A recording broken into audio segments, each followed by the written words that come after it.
ben fop ko yo mobo kanyum gadi yaha do hino do le 7 juin ko salma fo ko pari dum on hebata hindo ko adresse on hino leydon o yi gala tabaski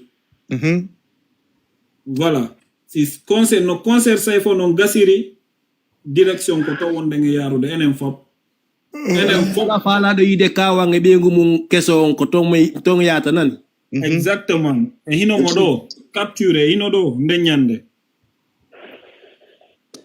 chi possiede men ya mo jaade o jama jidi mawdo mabire nome anda do 18445 euro mawdo dum bunirani dum ko fenande ma hino nongino petit 22 ans cadeau wallahi billah hino do o yi o soni ko récompense on ko alla récompense andi o hino 7 juin ko goddo jonata ma ko alla jonta ma ko mburi ko ayo yafe hino le 7 juin après tabaski gala tabaski no organiser de Paris do jiwono do no inne bandira men no inne tima fashion kanko woni organise de hino do o yi capture nenyande sen gayni événement sayfo non si Allah won jabe enen fop mo wonire yaren to wata goto rato sakko manka salji din hino laba hino labi en plus so yehi to ngon taway kadi way bewre communauté bewre ndem fop ndenyande yahay ton si Allah won jabe dum non je vous le promets grandari man Cannavaro voilà e hino do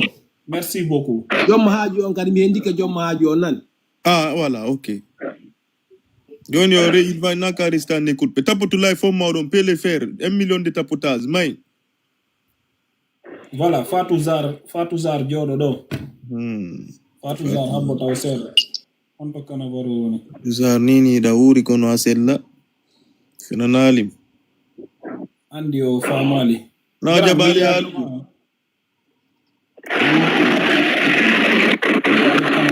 jipitike kadi grandari si Cannavaro adali de man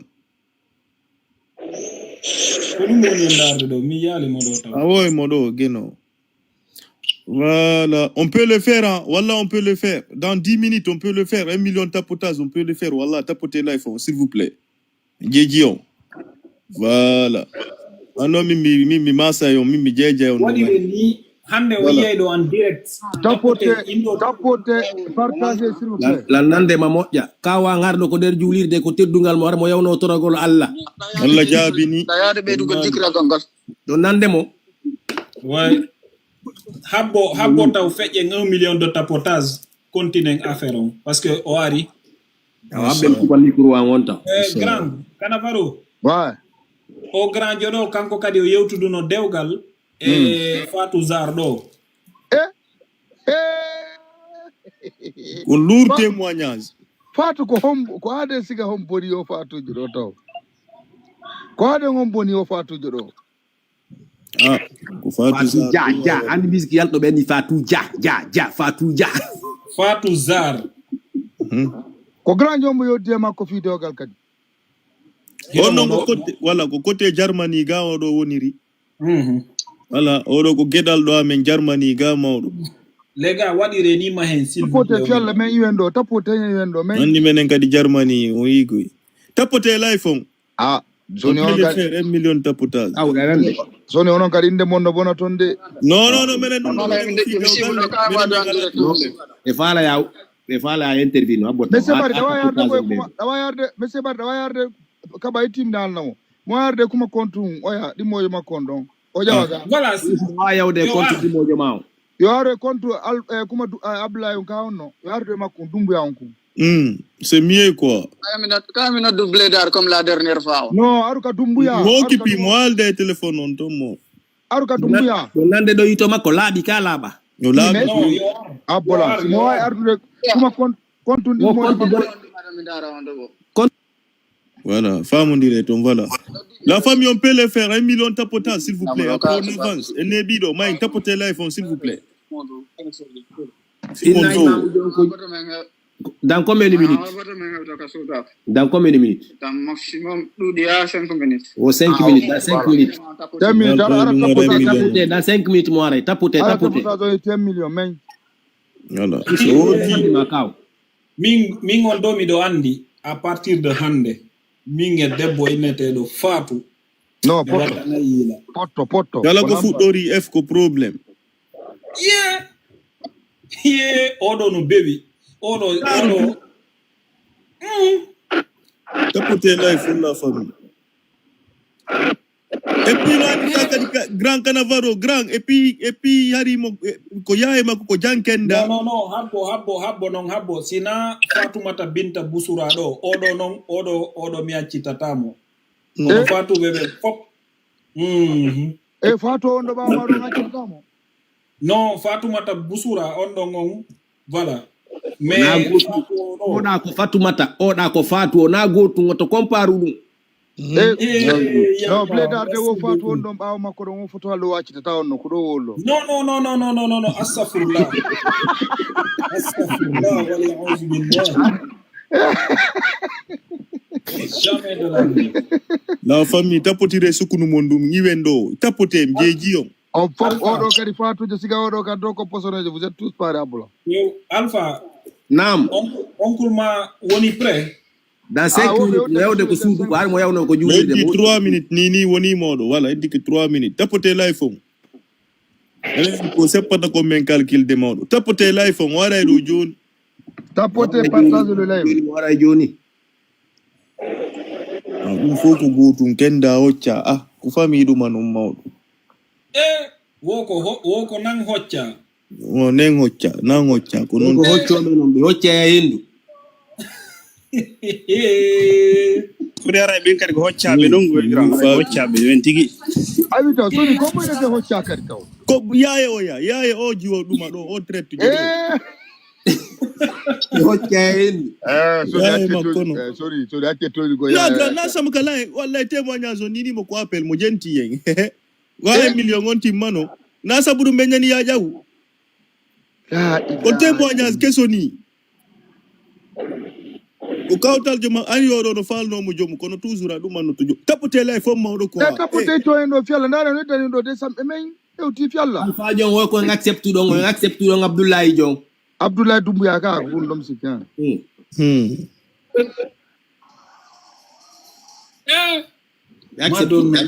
grand famille na noon on ko appel ɗon o wonɗo jawɗo ko o jommuɗo mo waddi ɗo ni e fi wawo famodiro e haala seeɗa kana baro wisdom on ɗo de popcorn joɗɗo Miss Dow wisdom quelque chose comme ça wisdom ayo waɗi commentaire les gars je suis là awa kawa nani o ka ko ton commentaire voilà fiyo wonu vite fait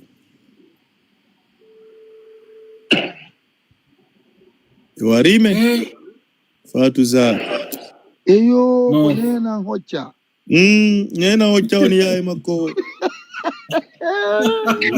ala mo indi ko no soni ko jaja makko awa jaja makko gotun ɗo yaye jaja ɗum ko wogo ino ɗo sila wisdom ya o nangue mo ɗo ino mo ɗon grand no heddani en ɗo 180 tapotage hewten $1 million may mi ƴettimo o jippitike wisdom est ce que abin kun compte makko no mari abonné to abbi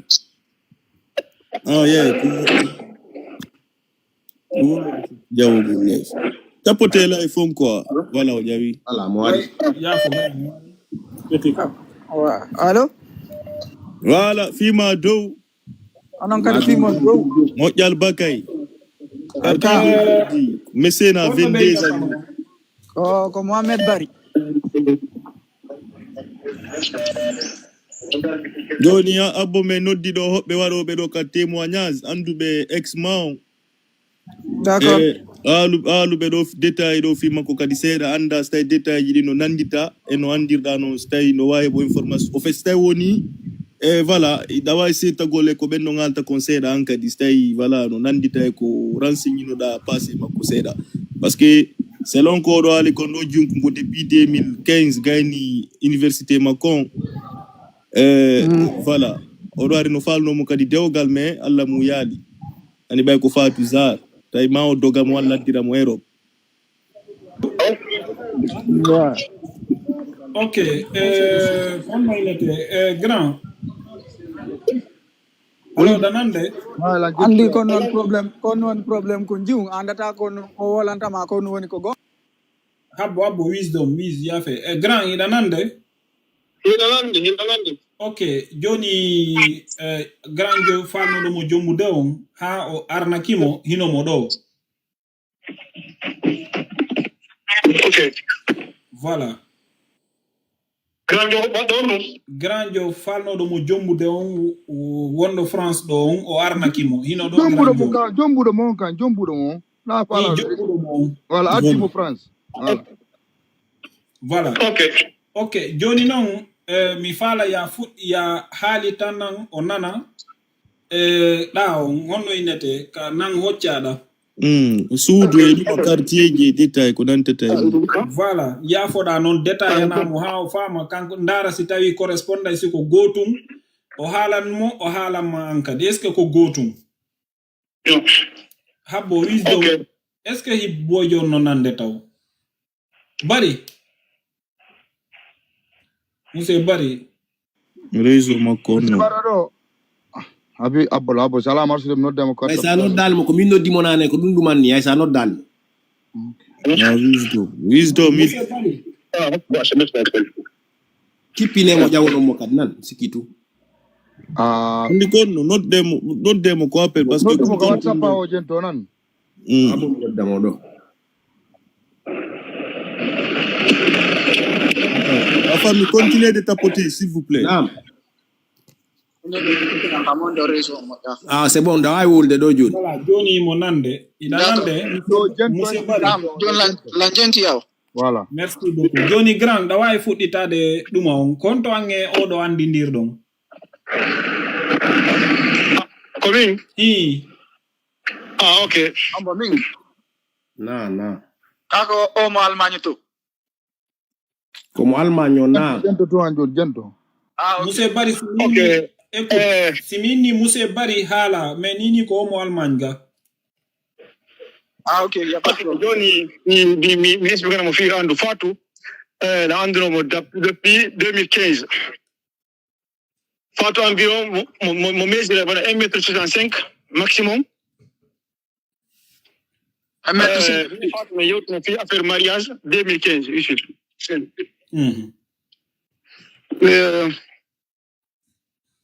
Après, a attendu en 2015, mais yo tout après mi mariage. Bon, mi arriva après. Quanto mais primo di direct. Bon, mi arriva après. A utino a programma l'attacchi. Fatto che ara no kindia ko ko mi abo mi futto barro aki nan mi futto moja. Ok, vas-y. Fini jama famira ko. Fatto warno 2015 kindia. Merci. Vacances. Ko yaira makko inte benen hocca. Kindia. Ok. Nder ko warno ɗon mi makko mi yotno fi affaire mariage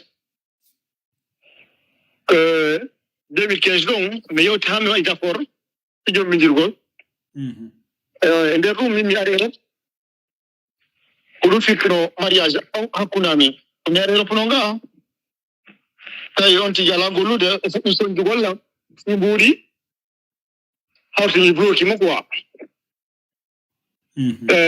après me majjidori ha 2018 mi hettodiri contact mi yewti minimo vraiment mimi jogui joni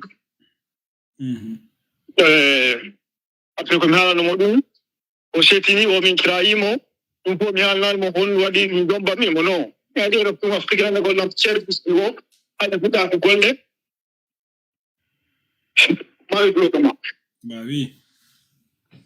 aywa après house ɗum mi maɗɗanci ɗi kadi yewtugo gasañanden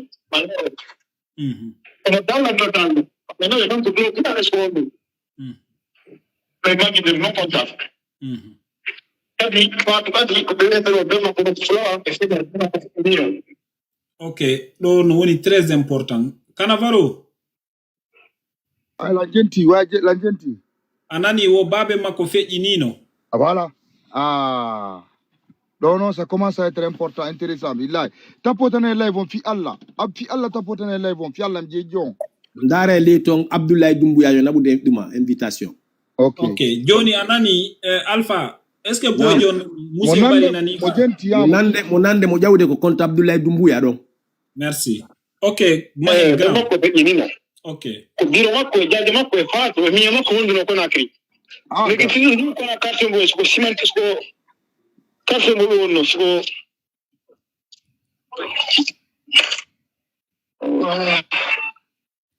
avant ko kanko jaaje makko biro makko kadi wonduno e miya makko Conakry non. Alhamdulillah saya ni minute yalla yalla ne robo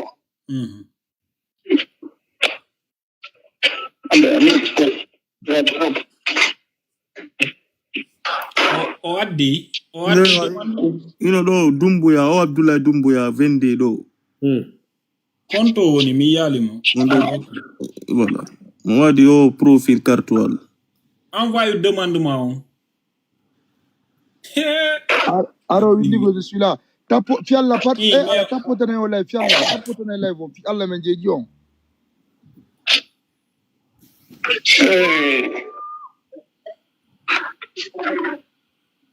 ko sabu dum honno birma ko fejidino ko faatu e jaaje makko e miya makko wonde bat if you have a day give me 6 5 okay tomorrow I give you one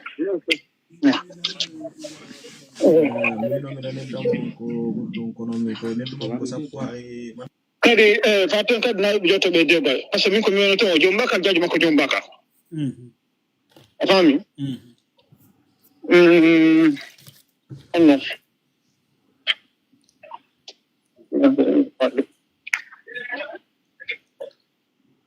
han faatu kadi ko na pay ko han faatu parce que ko men Afrique faatu bi ko faatu 22 ans ou 20 ans faatu mar hela 30 ans ko men Afrique ta gani université makko on a 2015 au gani université makko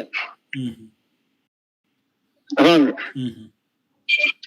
ni to ni pay ko ngo bi go lo fala kam o be godum go ona yo bi ko affaire tuba o be godum go mais jonnon est ce que soro makko no wuri parce que ko inni do musse bari wo soro makko mawbe makko ben no fuuta kono soro makko ka o immini musse bari don ko be mawbe ko labbe be woni yinu ko yo mi be fami makko ko na soro makko fusuno soro makko gonto ko nen ka ba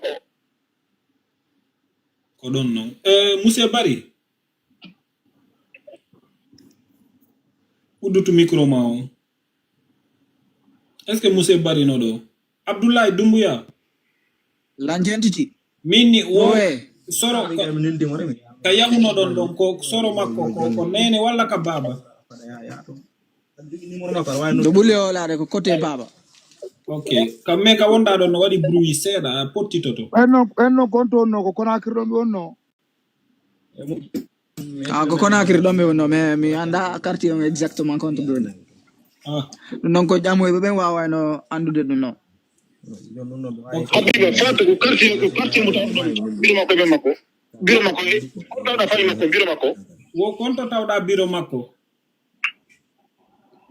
non ko 40 dal ko telen cimentaire on to fo cimentaire sama fo famere litu ko cimentaire be riga donc 40 dal okay okay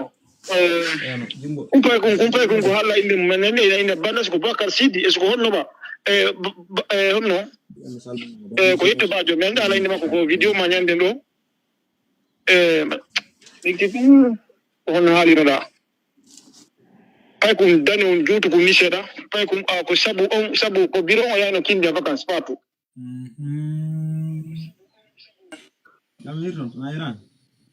ouais avant ko kinde do mi ngami diri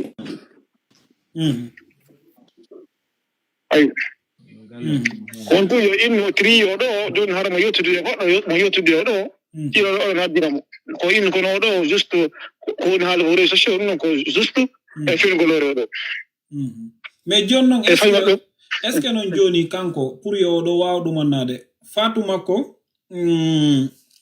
honno babem soro makko woko Conakry be woni joni an est ce que da humpitino soro makko no Conakry non min ma dafi soro min an dunko be won non cimenterie donc kanko e jaaji makko e dira makko e minya makko no don kay ko don kadi na e galle mabbe ko logement don no kanko jaaja makko e nene makko e nene makko e minya makko kambe no galle ko logement ba be loge don kadi ok donc gonga be loge monsieur Bari andi mo mari minyira warda andi minya makko monsieur Bari da kalev ka alaga mo ton ko micro makko no fermi ayo to micro kan kadi indi ma mari minyirabe dido oya on no Sénégal oya on no Conakry takko mabbe don voilà donc jaaja makko no jomba ka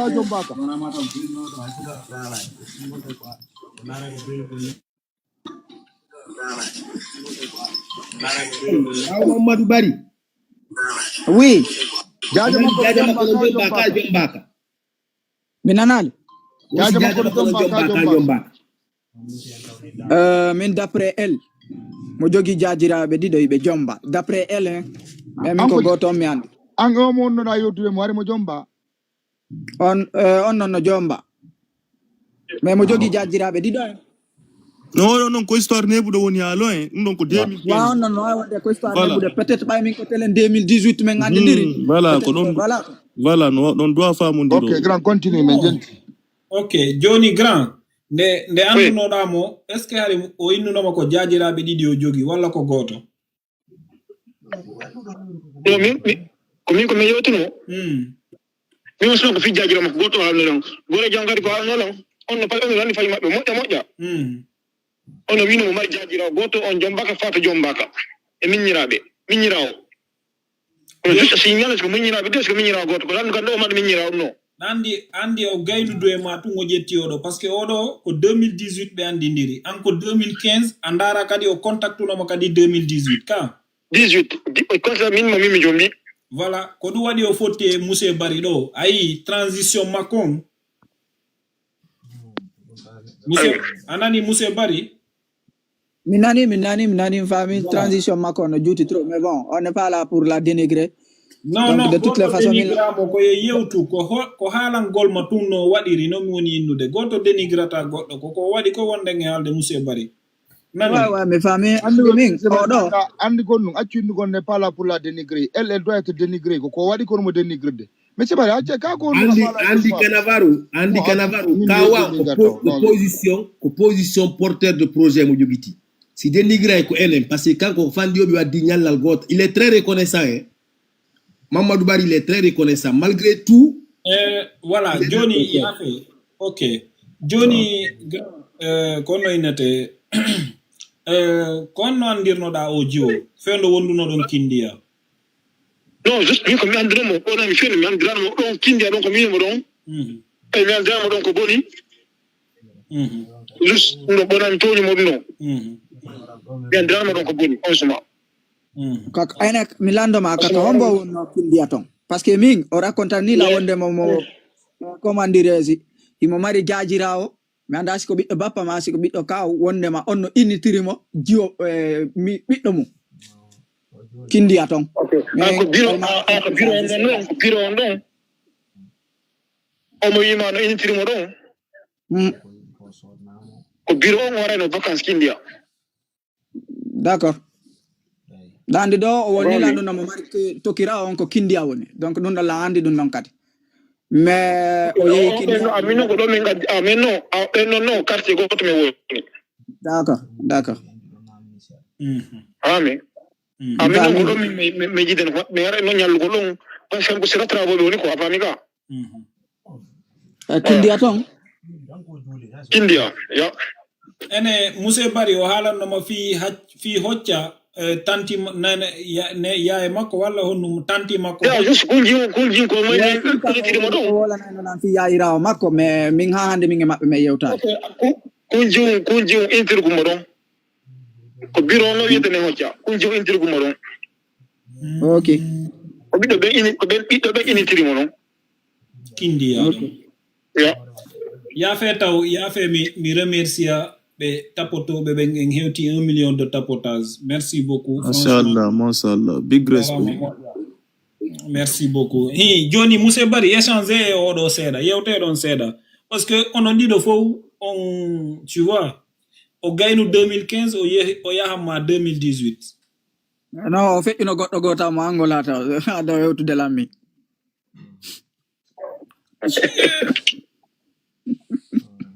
mais pas droit nous mo yotto mariage tami mi ara Europe ko lagine me yoti mo lagine la lagine to me yotno fi mariage okay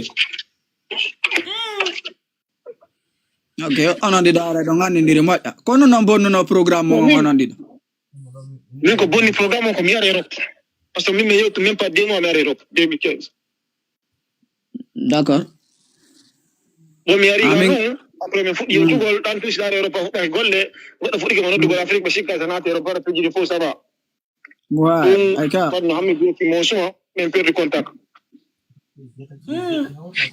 juste ko mi yidde mane kata min jombino ok donc après ɓay woni tan on guppi ɗum on ha après o yiltiti kadi o noddutuma après noon mi yewtu mi yidde contact après travers on gol mi yewtuɗo seeɗa après min moi vraiment min jombi joni endina min mi trahimo no waɗiri watti min non min mata e reftuɗan fuɗɗaki golle haala gollan piiji goo mi waɗa ha min mi alna hoore an c'est pas possible wanno han tigi tigi on affaire on boni andi mo arti ka ha kam ay sa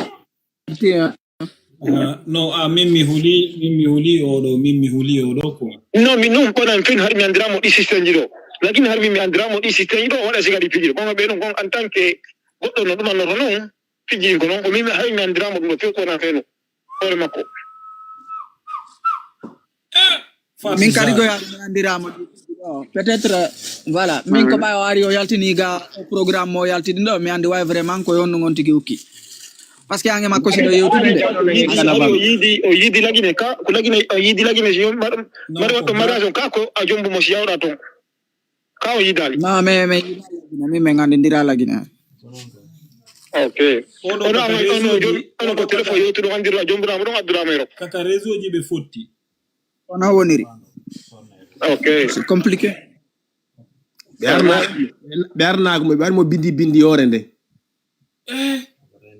joni non min fala landa goro ɗo donc ko wonɗumo faala nini kanko ko wonɗumo faala nini hannde ko wonno nini fi faat ko wonɗumo faala mbuɗi makko ɗin non mais mi falaka fus fe makko min pour vous dire min gila o yalti ka suudan ha hande mi noddital mo parce que mi layi a woɓɓe gonno ɗo enen o ɓay o yi joni mo jomba ɗuma min ha hande gila o yalti ka suudan mi noddital mo donc ko yiɓani delamboni andi piiji won ton andi woɓɓe won ton ɗaɗaɓe piiji ɓe naɓe yafata ko ɓe hette ko ɓe finance kon ou bien en tout cas ɗo on gerday hoɓɓugo noon inna pasquement anno joɓe muñike ɓakidi on tigi Allah andi piiji ɗi fof na wonugol ɗa non min si goɗɗo bantikela ma goɗɗo ɓuccilan la wawi accude ɗum noon mais si goɗɗo waɗilan koko waɗɗo mi accata o yoɓa e mbuudi andi ɓana koko satti noon sa anduno a yiɗa a falaka ɗa wawno woɗɗitade e bappa par ce que wona forcé et puis encore pamɓe woni arde min mi wolanamo o saha wari ka suudu min ɓe wonɓe ma noddude ɗo ɗon goro garanno si tawno ɓe gara wawi vraiment ko ɓe ɓiɓɓe worɓe ko ɓen yiɗuɗa an kadi pourquoi anna ange ɓen débrouille ha no arduɗa no ɗon de sima min nanda kon bana to no nanda so ko kam ñandugo mi goɗɗo mi yaadi ɗo igol allemand ɗo yaadugol France Paris ɗo nande non layito quoi nanda so ko aysina non non mais mi ɗuɗɗata yawgol Paris andi ɓayno woɗɗi menen on kadi on non passion hari on kadi ɓen waddi ɓen makko no dogi ari alma ngalandi sukkar mbeɗen mbaɗa dossier goy kadi bordo ɗo dossier go kadi sugi o dossier ka dossier kono ɓe fottuɗo cologne ɗo mo yaade Paris après tay kan kadi nder ko mi yetta ko expliqué nan ka makko o mo addi ɓen makko kaydiji makko ko mba nationalité ko national makko o ɗuman ni o addi ɓengu makko kotira o jiwon noon e kaw makko no allemand ɗo Hambourg o acci han o yehi golle o ƴetti kala kaydiji mariage kala kaydiji fof o ƴetti o dogi wari ka o landi sukka rewɓe fulɓe no metti sifade fuma nano rewɓe fof en wonde ngakkisure par ce que moƴƴi ɓe woodi ɓe jooɗi ka dewle maɓɓe tranquille mais woɓɓe goo ɗon son sa hawrodiri e maɓɓe haray a tonguike taw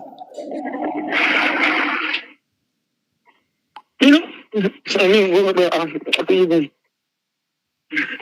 no fo no to no mo marno objectif buri ma di falla an falla buri ma di falla itugol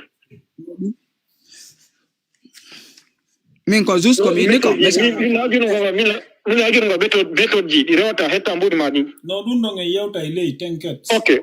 OK Voilà, dun dong nge yewta ilay, y a pas de problème. Dun dong si Allah wanja be yewta ilay. Na piji fo yewtete doga. Joni no min ko jibi mi anka wonda do hande par exemple. Kono inte Monsieur Bari anani ko ini do konka. mi nani ko yewti ko. Okay, joni anko no moy no ma wayna ni jogi patira mo jogi soro ka. Min ko dungo jonne en tout cas ko kanko ko ini lanko nge fami ko wide be makko jentela ko alo oui jento dum ko woni de be makko no futa fenay be makko fejinino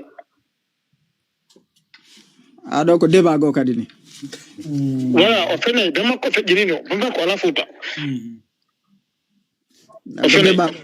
ko débat go kadi ni kon an kada wabe jano parce que jombo goddo ko may mina fay ma gada enquête andi nay go tungo ko internet to ubande o tere wonda hara calculer ani ala programme di moja wa non erreur mi do gore jan hab jento no gore jan do Sénégal do mondial mando bon afami fami go marro gore jogo ko fami be mi ye jomba no represent kombe mako on ko Sénégal enjo be jomi jiwo lagine ton wadi diogo ngafo no be soda be ba be mudi be wubi diogo be diogo Afrique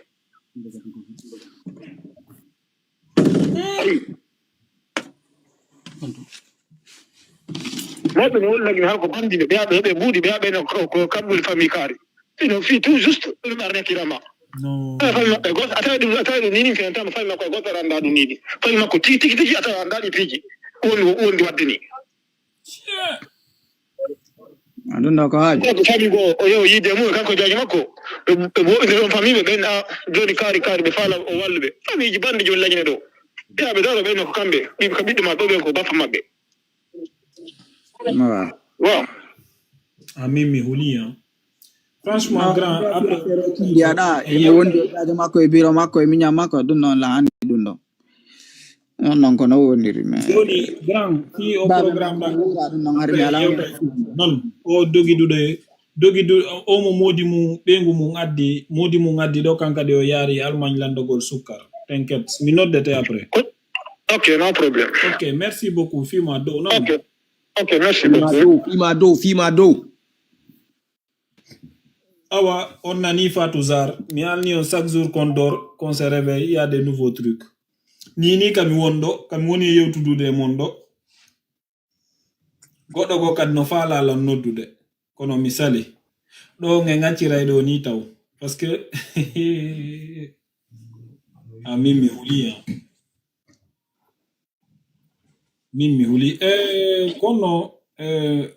kono Husay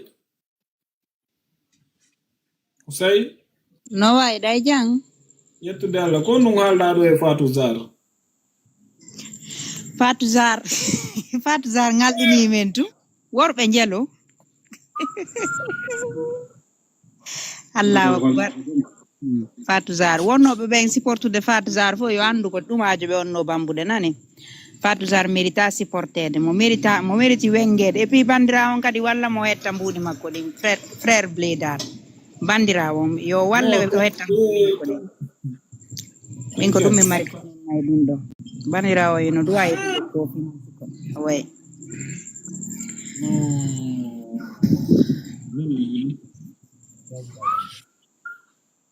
kono benta Monsieur Bari nam joni mi noddo ya yo ngange minge kanavaro après fi programme oda o mo nanto nan Allah jabi nan ngaldi merci beaucoup OK fima do mi hudi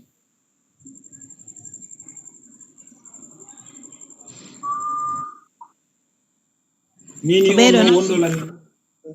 wondo la noddude do ko jango mi décrochata mo si Allah jabi kanko kadi ko inni mi way je connais très bien Fatou Allahu akbar. Fatou no wawi no mari hakkil few sa ono kalu ni few ko wawata manipulde ko ceernojo jogi walla ko honno ɗum ɗo woni haray ko ɗum haray on sait jamais aɗa andi mo mari bo bappirawo Mauritanie andi ɓe waɗa e ɗin piiji non wo bappa makko ala Mauritanie wo ko haalata. Bon, alors elle a l'art de tromper, hein. C'est une vraie politicienne, hein. Elle a l'art de tromper, franchement, parce que là, elle a l'art vraiment. Wobbe nongo c'est inné ses yeux, wobbe be hebida mun quoi, on ardon c'est inné ses ailes. Gerda wo wa manipuler parce que odo bari do hebu malsens, hebu malsens ko kanko ukki ko be rati kon quoi. Hebu malsens. Min bahina en keno.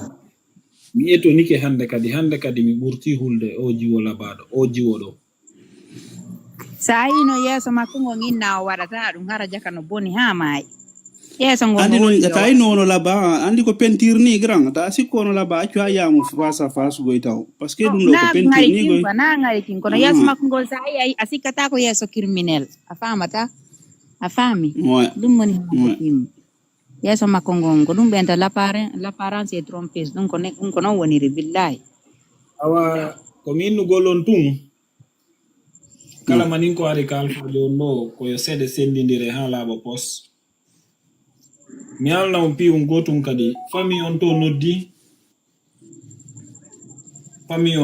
famille suka on ko jombita do e noddi kaw jombita do dernière information on famille suka on noddi depuis au programme do wadi au vendredi mi wadi non samedi weta e dimanche mi atti wadde programme ko dañande be humpiti ko wadi kon parce que dañande y avait 4000 et quelques personnes dañande be yi programme on be humpiti be noddi pay kunkun ko dañande be wayri yewtude pay kunkun e Fatou Zar no bloki téléphone makko ni o kidnappi pay kunkun accugoy pay kunkun ala humpitade koto ala humpitade nene famille on do fop mabbe be A à Z ay goto ala humpondirde depuis ko bandi non be noddi ha be ronki Fatou no bloki téléphone makko no do ko général Johnny laisse tomber bandi wo yewti data haye goto ko nane men gay avant mi do ƴawde live ko nane men gay yewtude hay goto ala yewtude nini pay kunkun hay goto kuno pay kun kadi ko ngokkike awon don haray jombugol ni kabe wondo famille ngin ni si pay kunkun artay ka makko o tawe projet de famille ji ko woni e wadde ga kon fop kambe dido ko be wadirni en tout cas c'est la meilleure solution bi non Fatou andi dum Fatou no bloki téléphone ji makko dim pop majji pay kunkun mi yida haalde vie professionnel makko parce que mi haalta ko nungo woni gollude ko nungo woni wadde dum donc ko vie professionnel makko mais ni ka wonden do Fatou no bloki piji din hay kambe hibe ani ni ka wonden yewtude do padi do yewtimi noddimi kanko e modi makko noddimi yewtimi be hino mo do non Fatou Zar la ngandi himo derga akinnapi bari akinnapi modi bo ma keson joni mimi ala famu de joni ko num falda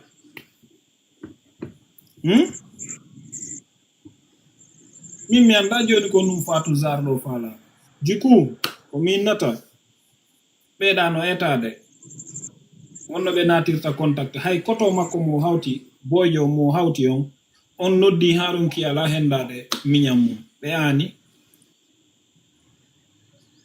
ene be anda ko oloji be anda andi pay kunkun ko niyo woni e wadirde ni tu vois o jongle woni o hebi non suudu kesuru mais be anda ko honto e der Paris exactement be hodi ni ah ouais be anduno be yahanayno mo kono Fatou kidnappi bi do be yaw awa pew o dossier affaire made nan non. Ko ti wa fermade.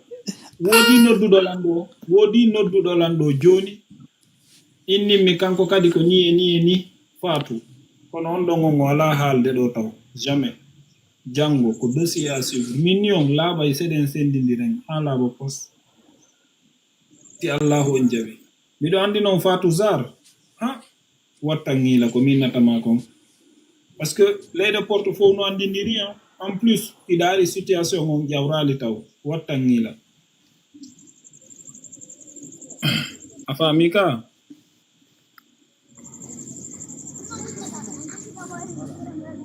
Mi naɓanoyte goɗɗum ka WhatsApp nani frère Bleda si Allah jaɓi. ok en ala probléme so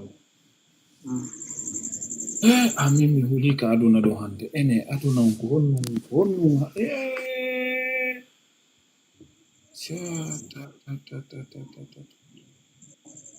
Allahumma rabbana walakal hamd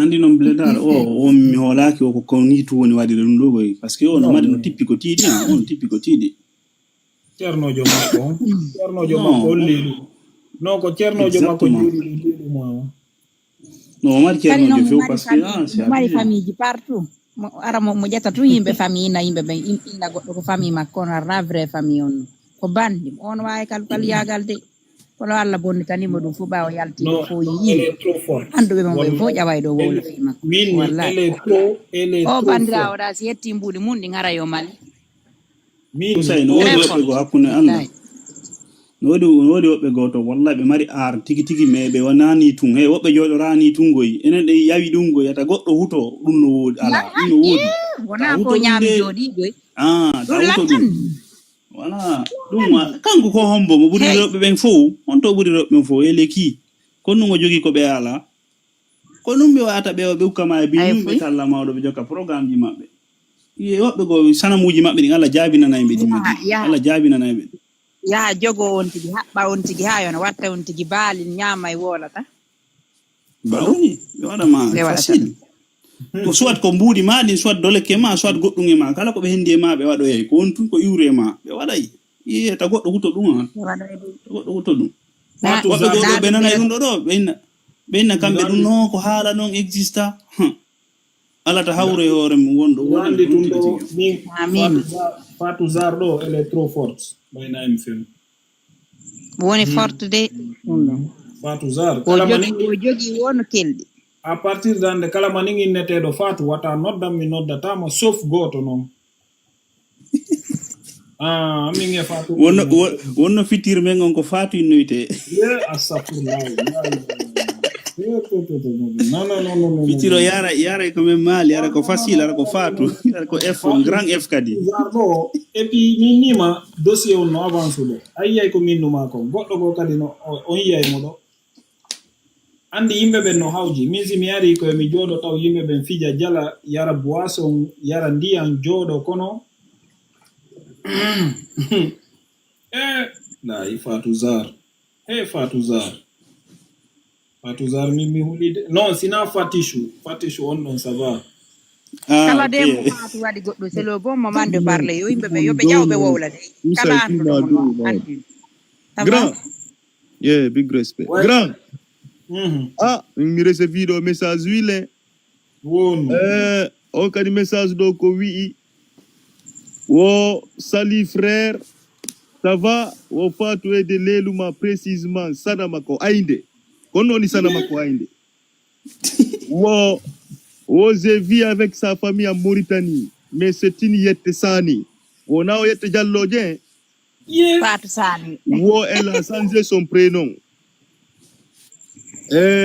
no kadi ko dossier goni ara o jooɗo ko kawtal jo makko kawtal famille makko Mauritanie wona yette jallojo ko yette sanejo mawɗo o change prénom makko aray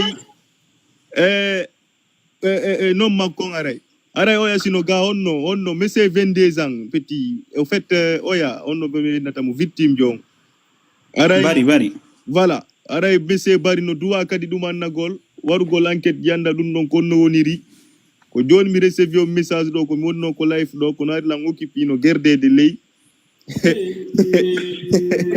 Odo ino do abbo dem wala mai. Grand ino do abbo moda video. Ay be sikode ko mono mana tout monde.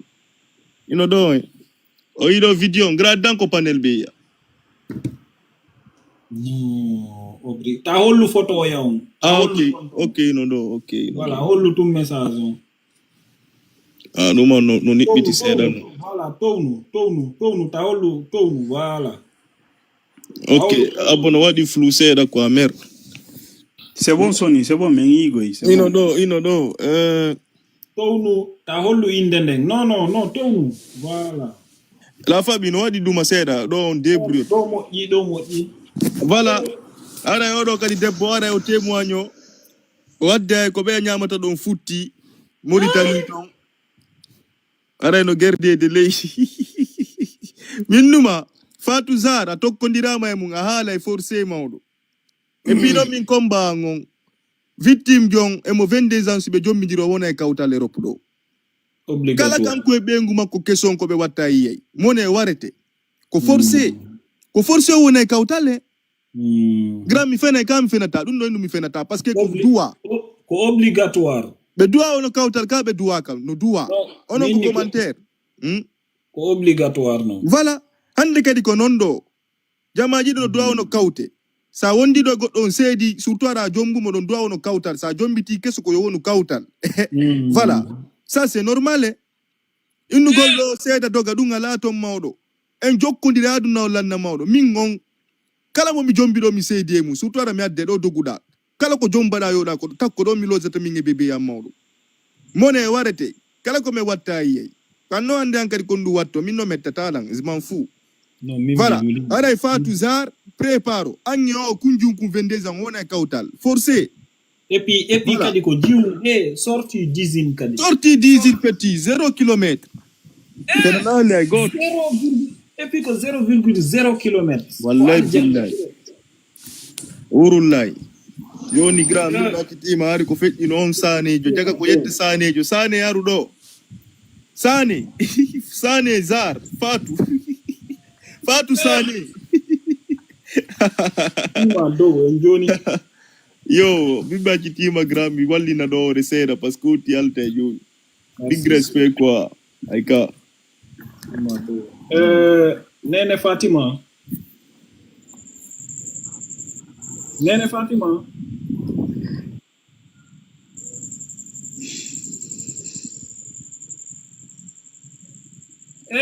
Hino gido angon no lega jaka. Merci. Imo gila nani.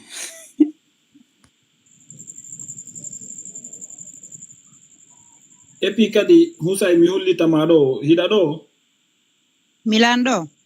Mi hollita ma kadi en hebani jiwon en hebani odo Muse Bari sonnajo wontirdo telen Nantes.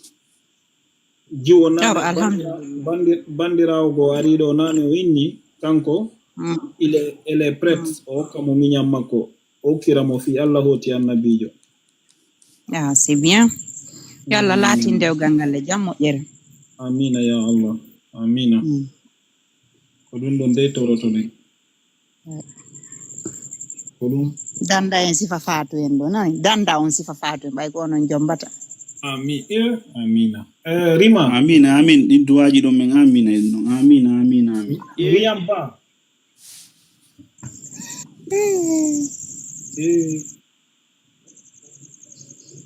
Odo are ko bobo gumanni do. Eneno depuis non fuda yewtede yimbe fatu hay goto jijam makko jawali woli fuyi boni moddi. Est-ce que no dumandi? Kama be gotora ande hande nyande ko sakkite yo do sa mi ala no ma wonno be defando do men fo dogi ta déjà taw ga dogay parce que ela en no fo dogi fami ma ko goto yaltale ambo susu yalto no mari fami fek fami ji buy ay dindo ngara ben ni sudi no ben honno be ngarta ko ay ni fek andi fek ko sudo to dum no ayalta ta pa fek antiga ande ara fo kida nokku he ɗum ko dossier ji nani sabu mo nanɗa o ataway kon ɗum ɓuuri hakkude e Allah Andi min ko mi naɓanoyte yahata kadi ko salle de dossier sport. go privé frais bleedar jentoɗo après yewto en fimo si Allah jaɓi Andi bleda ko bandirawo kadi contactinamɗo mi ɓunda moƴƴa kan kadi ko waɗaɗo kanko noon koɓe pita o ko famille Dumbuya pita waɗi mo ɗum wallahi mi naɓanoyte jentoɗa moƴƴa taway ko faatu kon ɗo ko sama kala no ɗuuɗi dossier ji no ɗuuɗi moƴƴa noon bandiraɓe no wullitade hori wotude ha billahi wallahi o ɗon mi naɓanoyte privé an kadi ko hande mi hendi ɗum kono mi yewtali fi mum taw no andi ko ma yimɓe ɓe yaltina ko woni e maɓɓe hay sa yewtata mais adda nodda téléphone goɗɗo anditatama tu vois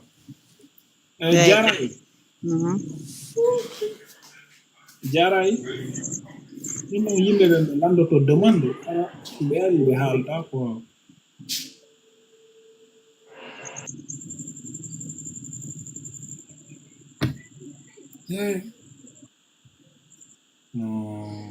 tawa mik makko no ɗuuɗi yimɓe ɓe no wonde victime moƴƴa noon ɓe worɓe wonɓe jombude no wonde victime trop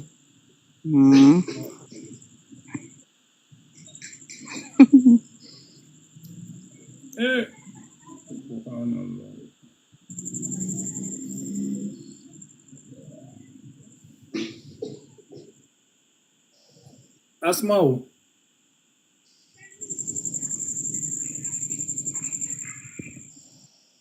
ɗum kañum kadi nandi ko ɗuma kum fala Adama Bari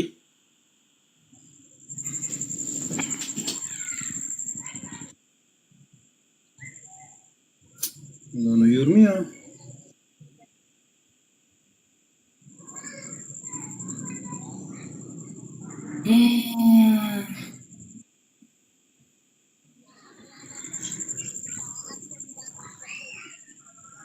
Andi non o ka Fatou Zardo hande ko yarɗa o ko fi makko na wolede mi miiɗo sénégalais ɓe mi yiɗo ivoirien mi yiɗo a huti tufunde nden binduma ko salle de sport ko mi yiɗo ɗon ko mi yaɗo ɓe nono Guinée ton ha goɗɗo go no yalti to mo ñaami 18 ko yarɗa o ɓe haalnama to alle Guinée wallahi ɓe Allah hondu hakkunde en yalla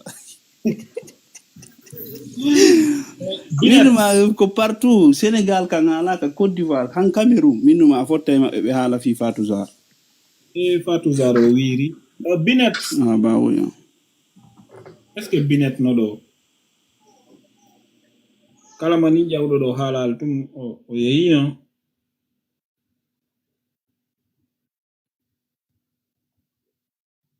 mi ndara oɗo kankadi ko nungo faala obrigado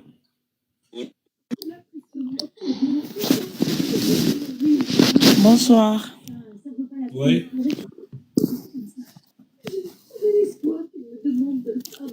Bonjour.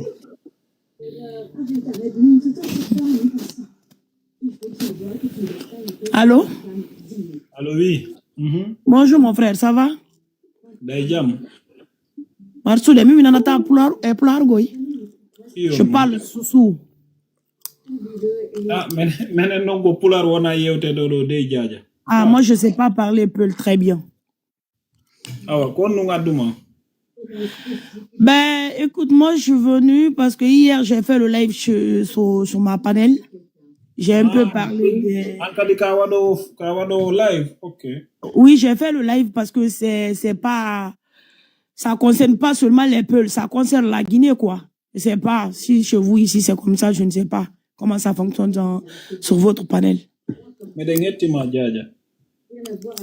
Mais dans la pour là, ça ou le français, je vais pas comprendre. Mais c'est ça que je te dis, d'accord. Hier, j'ai fait le live sur ma panel. Mais il y a des femmes, il y a certaines femmes Peuls qui veulent se renchaîner sur moi. Dites-leur que s'il y a quelque chose qui concerne la Guinée, là, il faut qu'on arrête de diviser les gens. On est tous pareils. Parce que le cas est passé. Beaucoup d'hommes sont victimes de ça. Du coup, si nous, là, on reste dans notre coin, on ne parle pas de ça, il y a certains Peuls qui vont dire, ah, parce que c'est les Peuls et les gens ne veulent pas en parler. Du coup, hier, moi, j'ai en parlé. Et il y a des femmes qui s'enchantent sur moi. J'ai vu deux femmes Peuls qui ont fait une vidéo sur moi. Soit disant que moi, j'ai dit, les femmes Peuls, ce sont des putes. Alors que c'est pas ce que j'ai dit. J'ai dit certaines femmes Peuls. J'ai bel et bien précisé ma parole. faut pas que les gens confondent la parole des gens, au fait. Vous voyez? Donc, salam alaikum. Oui, salam alaikum Alpha, comment ça va? Ça va, il m'a fallu, non, expliqué. Voilà, expliquez, parce que là, j'ai un problème avec certaines femmes. J'ai vu un maman qui était dans sa voiture. Elle dit que bandigi ne rafale bandigi ne bec asso et Amérique. Alors que attends, hey Darita Walido Yabo, attends, ici s'il te plaît, on n'insulte pas, s'il te plaît. Je n'ai pas insulté, j'ai dit maman, c'est ce que j'ai dit. Voilà, Ibarama Guru. Tu vois? Voilà, peut-être je ne suis pas fâché, c'est ma façon de parler. Donc maman ah ok. Voilà. Du coup, hier, j'ai fait le live parce que, alors, ça concerne toutes les Guinéens. Non. Écoute, toi, tu as dit tu parles pas Peul. Yo, tu français, parce que moi aussi, je comprends pas. Mais là, femme a dit de parler de Soussou.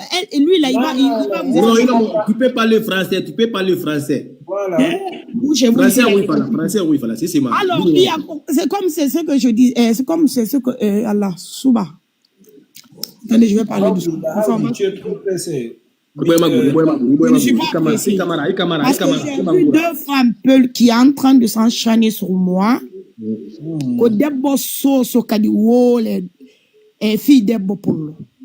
alors que c'est quelque chose qui nous concerne nous tous. Il y a certaines personnes qui divisent la Guinée. Moi, je suis métissée, je n'ai pas de différence. Les ethnies sont pareilles chez moi. Moi, j'ai juste dit que certaines femmes, il faut qu'ils changent leur comportement. C'est ce que j'ai dit. J'ai dit, les hommes Peul sont très gentils. Les hommes Peul, ils gâtent leurs femmes. Mais il y a certaines femmes Peul, ils exagèrent. C'est ce que j'ai dit. Du coup, j'ai vu deux dames qui ont fait la vidéo sur moi. Moi, j'ai juste défendu mon frère. Et je pense que c'est normal, je suis guinéenne. Ça, c'est pas un crime. Mais toi, tu es guinéen, mais métisse. Bah ouais, moi, je suis métissée. Métisse quoi? Moi, je suis Baga. Ma mère, elle est Soussou. Moi, je crois que toi, tu es métisse Peul et... Non, ma grand-mère, elle est Peul. Du coup, je suis métissée. Là, on ne parle pas de racisme. C'est que j'entends Peul, mais il y a certaines paroles que je n'arrive pas à dire. C'est pour cela. Vous comprenez, monsieur? On se comprend très bien. Pas à me comprendre. On se comprend très bien. Donc, moi, ce que je vais te dire par rapport à ça, tu laisses les critiques, tu sais, les critiques parfois... Non, moi, les critiques ne me font pas peur. Non, je comprends. Comme tu as parlé là, je vais t'aider maintenant. Moi, le débat là, il y a beaucoup de personnes, nous, Blédard et Alpha Young et nous, on voit beaucoup de personnes intervenir sur le sujet là, mais il y a beaucoup qui ont mal compris, quoi. Voilà. Il y a certains qui veulent juste faire du buzz. Nous, on est sur l'extérieur, sur la page. Parce que quand j'ai dit, sur la Guinée, je pense que moi, là, il y en a qui ne comprennent pas ça. Ok, mais comme toi, tu es pacifique là, continue à être pacifique, ne les réponds pas. Parfois, le silence, c'est une réponse, quoi. Oublie-les, ignore-les, reste dans ta positivité et tu continues, quoi, à faire. Parce que toi, tu le fais pour ton frère guinéen, qu'il soit Soussou, Baga, Nalo, Voilà, c'est ça. Moi, mon but, c'est ça. Continue à œuvrer dans ce sens. Ne les calcule pas. Ceux qui font des vidéos contre toi, là, ils cherchent des buzz, ils cherchent des abonnés. Ne les calcule pas. Soussou Peul, Soussou Malinké, Baga, Nalou, tous. Nous sommes tous des Guinéens et nous sommes fiers de l'être. Ce problème, ça concerne... En tout cas, il ne faut pas qu'on divise la Guinée. S'il y a un problème... Non, de toute façon, la Guinée n'est jamais divisée. La Guinée n'a jamais divisé. C'est les gens qui... Il y en a qui disent, ouais, ça concerne que des Peuls. Non, c'est pas que du Peul. On est tous des Guinéens et des Guinéennes.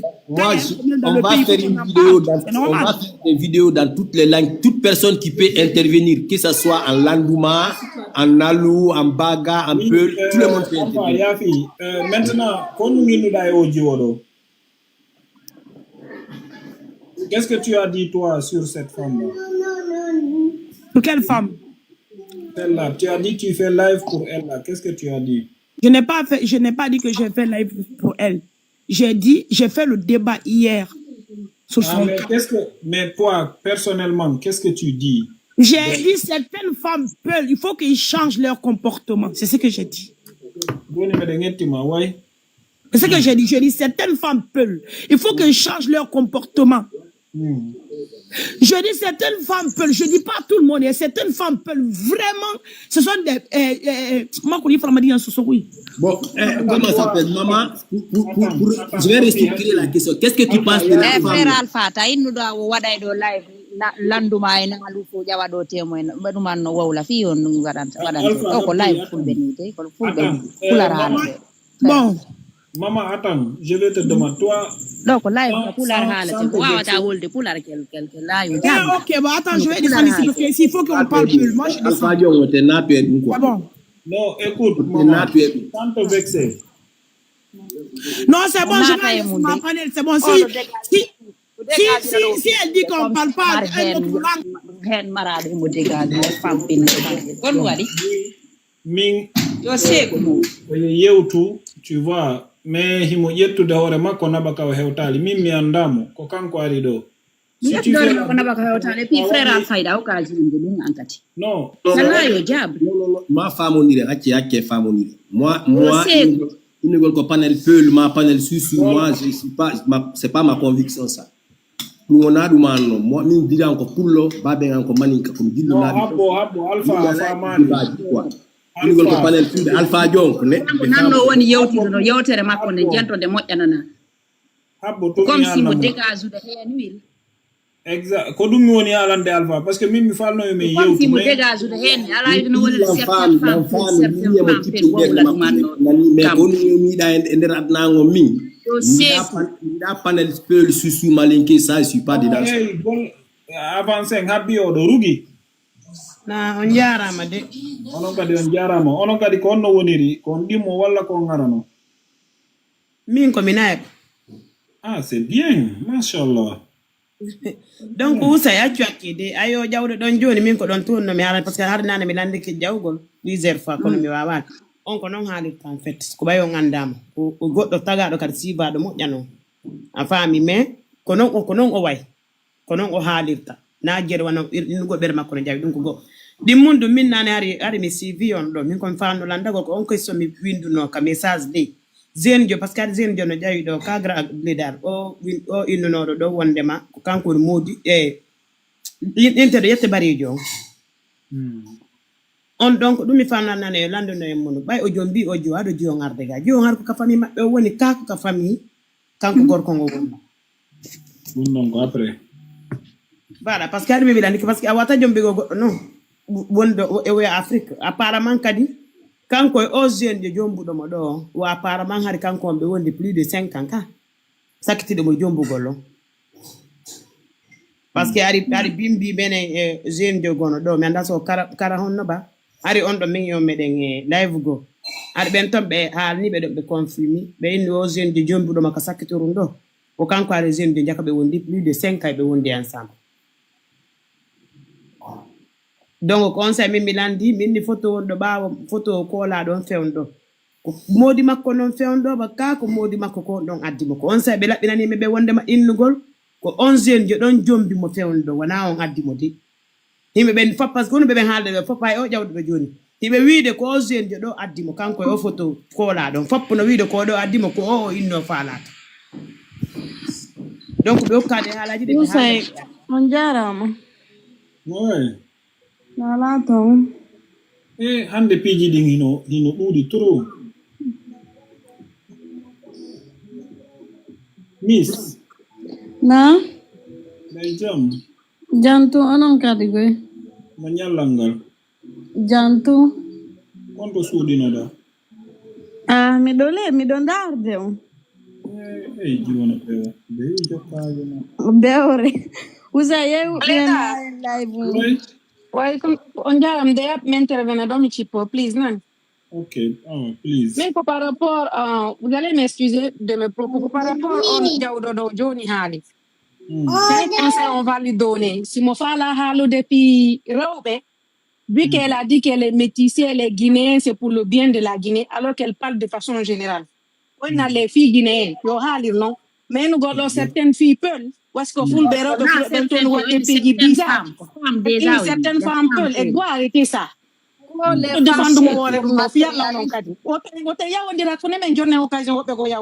Si elle parle réellement, si ce qu'elle dit, elle est sincère dedans, qu'elle dit c'est les filles guinéennes ou les femmes guinéennes, qu'elle a de viser une certaine femme peuple. Tu es qui toi pour dire ça?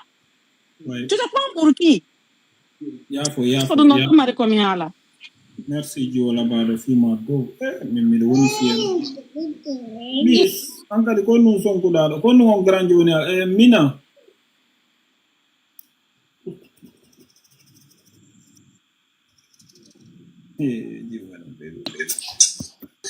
Walla min simi jamuno do nane simi hala nino e so yafo tan dum no e fi yinko e gokko eno lega ko ina wo mi do woni etno gasi mi te kan kombo woni lagine bandi gine buri be sosobe bon yewten ka deba men accite yimbe ben mo be haalay s'il te plaît yewten wata goddo eto de ngenen kadi hara goddo wawali en déstabiliser tu vois ten ari si goddo ari wata jabu yahugol ka faala don wonten ka wonden don continue yewtere men den yalla la man jabi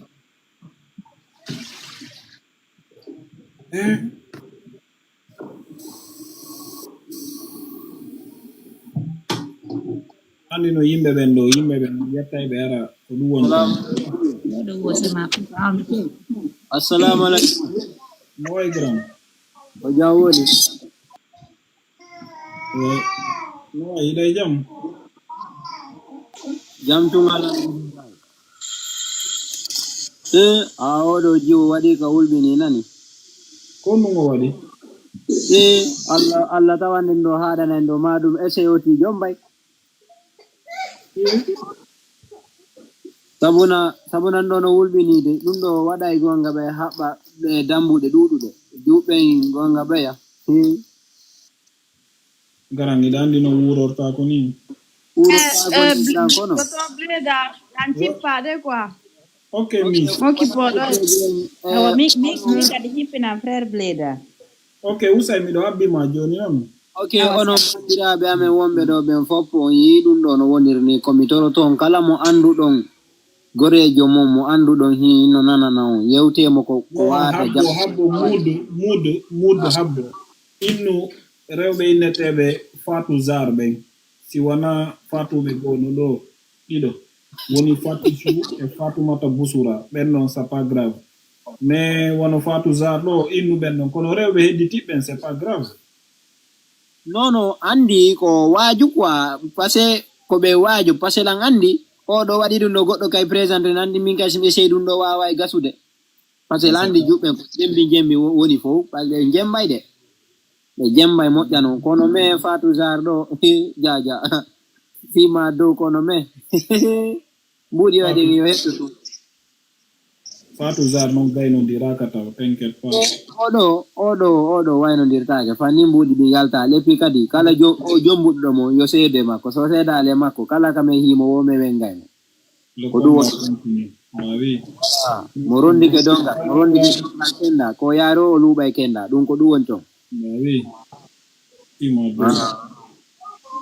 rundo so wadiri ni menem be jombal ko no men faala ko wulbi ngolmi no wulbini de wallahi Lamzo allo mi lan no go dernier question mi tipo mi inni foto si dum ko yaari la ngandi be wi jombugol fami no musi kono men anda si buri ko hotirta ka jombugol fami nani ko wadi jombugongo jongo jananir no wulbinaade to passeji mo ko neddo ma sika o jabay wadi no mood habbo no time fe di message futa jalo foko goto acce ngaccen dum no futa jalo goto futa jalo fop fuddi haka hatti enen do fop en iwdi wotiri ko yimbe goto ala janano dandi ko boni janano ko hedditibe ben to woni janano mo hawta hala mais futa jalo ko fuddi haka haadi enen fop ko enen hawti nene enen hawti baba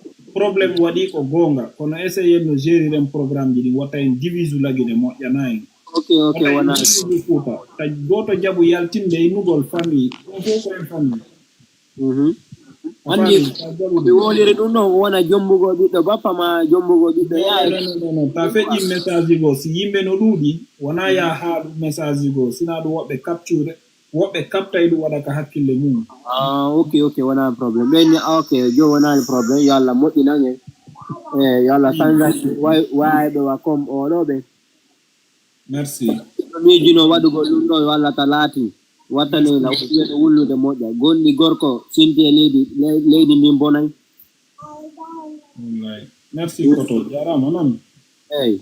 Gonɗi gorko ɗuwa ka yande leydi. Lamzo grand, no way? Hey, ça va. Bonsoir tout le monde. Nala to ngiɗonge jam. Jantumara mi yuriki on fo. Mi wawa ƴewde bledar ko panel ma ɗo mais giba fuɗɗiɗa débat ma presque ari lan sivudema quoi. Ima dow giɗo Allah. Voilà, quand même le débat c'est très important. Ko à travers nanen audio ƴawɗoɗa ko ɗum waɗi yan mi ƴawani ga. Mina bo mi lando demande o debbo sosoji nane inɗoɗa mo mélange ko mo métis. Ok, quoi concernant ɗum noon mi wawa intervenude kono tawi ko noon ko ngalde c'est très important.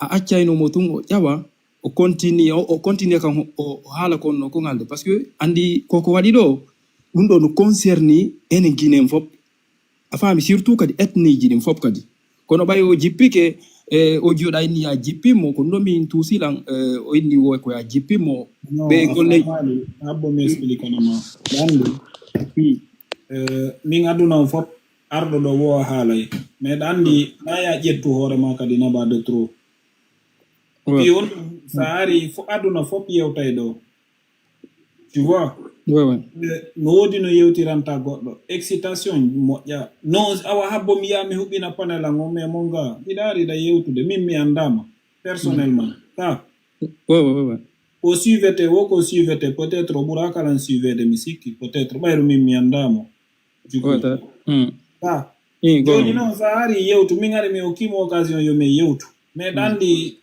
voilà no wodi no yewtirta yewtirta heɓa connexion no yewtira tu vois rewɓen kamɓe kadi ko kamɓe andi mi jentike mi accidiɓe toon min hay husmela e haalde Allah jenti miɗa sonka par ce que miɗo andi sonkay ko ɗum waɗi tu vois mais voilà langandi o programme ɗo siko français ɗum haray no feƴƴino hay ɗum en feƴƴiɗo par ce que nini sénégalais ɓen cameroun e ivoirien fop no malien fop no haalde o programme voilà fo no haalde fi bon voilà ko ɗum ɗon na probléme nan guine en fof ko gotum kono noon guine na gotum kadi goye sengo goo hikka ka bonki si tawi ko debbo pullo bonni ɓeyna fule par ce que oɗo ko inni certaine femme peul si tawno falno ɗumannade o innayno certaine guinéen ka ka haala makko taw ɗo yo fuɗɗade voilà ko ɗum ɗon no wodi no yewtirte quoi no wodi la manière de communiquer déjà ɓe divisay ha gayna ɓe ara ɓe inna koyen gotum.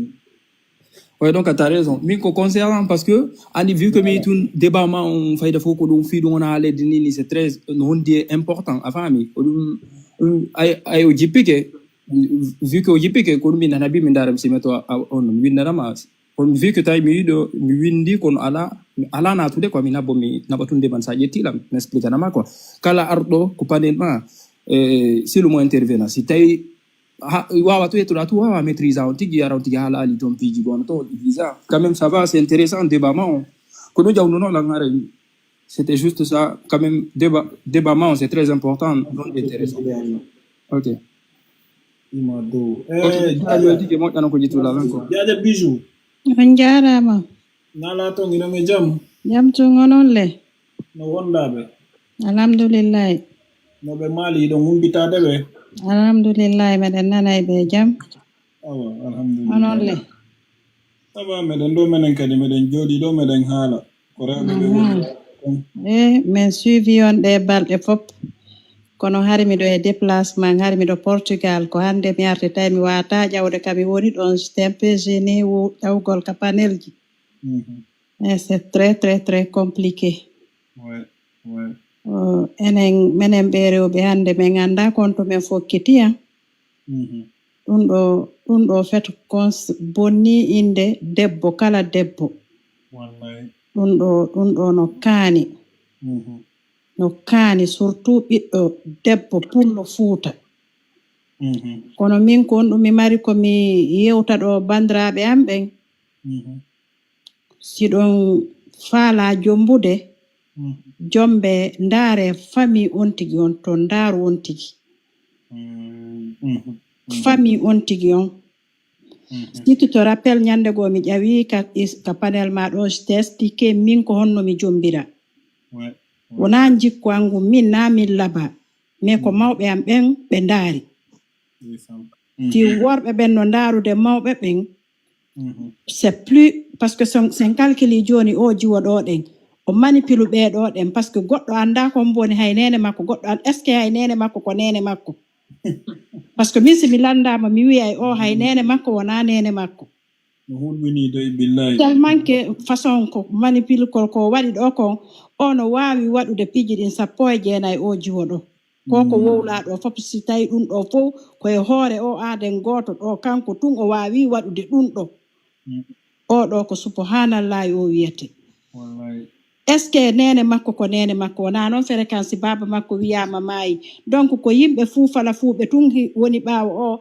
ari ɓe humi dewgal ko wonɓe ɓaawo makko ɓen worɓe jokkayɓe sifa ɓen kadi yoɓe watta yili jombe famille on ndaare mawɓe on tigi on woto ndaaru ngari jiwo woto ndaaru fi mo rawni woto ndaaru ki himo mari forme ou pas des fois ko jikku ngun jombete surtout famille debbo ko famille on ndaarete si on tigi ndaari famille on a trompoto mais no gasa fanɗay si hawri debbo hulata mawɓe muɗum min ɗo ngandi min miññiraaɓe an no pari ɗo ɗen miɗo mari juuɓe miññiraaɓe ko men nayo benga men hawtu nene baba miɗo anndi ɓe mi yiyata ko ɓe waɗata et pourtant le ko men fewroɓe fi honɗum ɓe waɗata ko par ce que ɓe yiɗa mi yiya ko ɓe watta ɓe ko par ce que ko respect ko non men janɗiri menen toujours mawɗo ma on kotoma ko kotoma min afo nene an on mi wiyataɓe o mi wiyatamo o ko ɓe mi wiyatamo par ce que mo mari 60 ans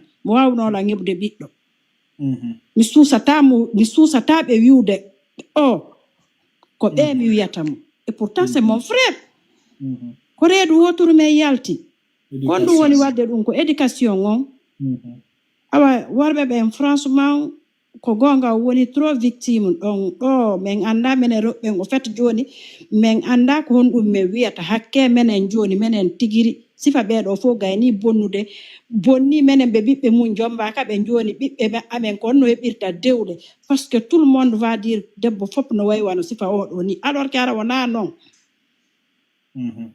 franchement haray ko marɗen ko wiyen ɗo ko yo yimɓe ɓen wattan yili e surtout ka yahata ƴamugol ɗon on tigi yo ndaaru maɓɓen tefa teñƴino tefa ha moƴƴa surtout onon sagataɓe wonɓe ɓen Europe ɗo ɗen o woni trop victime o woni trop victime ni ka wonɓe ɗo woɓɓe a yi téléphone an ɗi mum lan jogimo lan naatiga no hulɓini yimɓe no innanammi ɗo tout j'ai besoin de toi c'est urgent on m'a fait ça t'as vu ça t'as vu ça min Alpha Diom fi won ko dow heɓa joɓɓe jiwomo ɓe jomba min astahfirullahi min suusata jaja bisu weltanama an kadi no Alpha Diom joni wayntike on modi fi mon ko dow Allah ɓantu fi men merci beaucoup fima dow ouais joni jango sala jam merci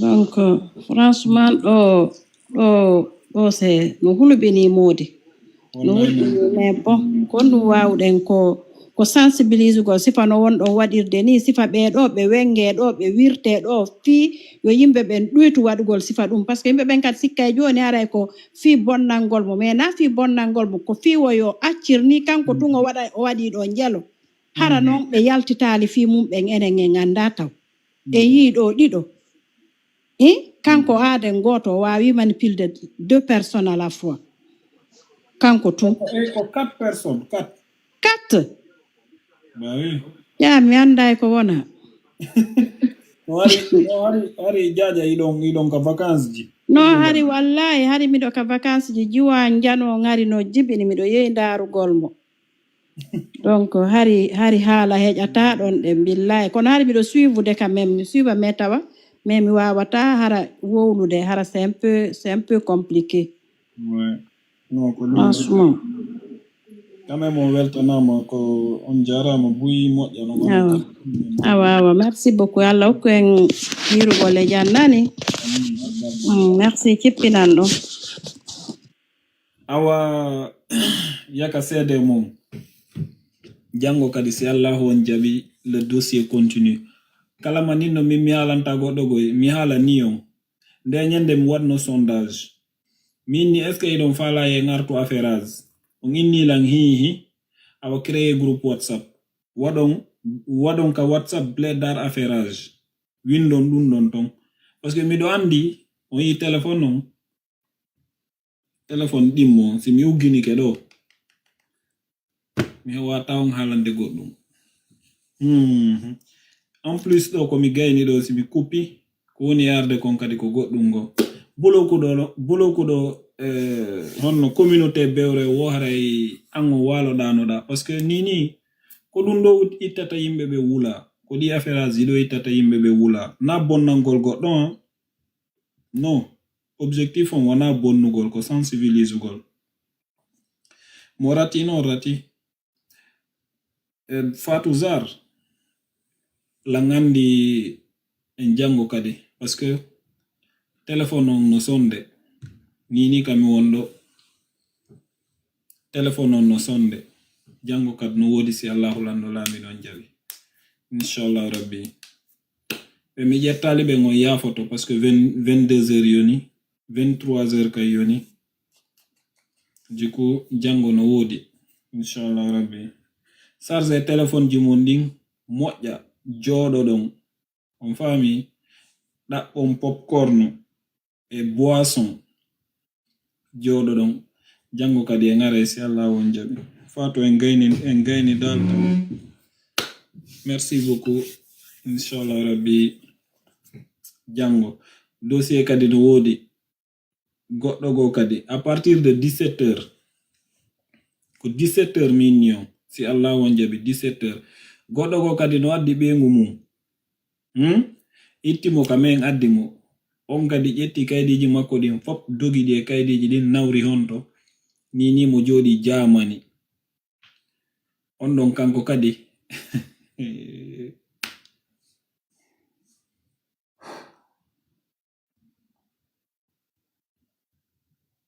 no min mi huli no wodi piiji go na ko non ko 17h Europe min 17h Europe kono dossier oɗo ngo gaynal taw dossier 007 2025 on gasal taw on fami ka ko ɗum waɗi parce que Fatou Zar en gaynal taw yaafo non fi Allah yaafe muna jallo deme 17h Europe woni ɗo na Afrique de ko Europe min si ko Afrique ko aray ko 15h ka monton en jango si Allah wan jabi wallahi Fatou merci 15h Afrique 17h Europe merci en jango kadi si Allah lando lami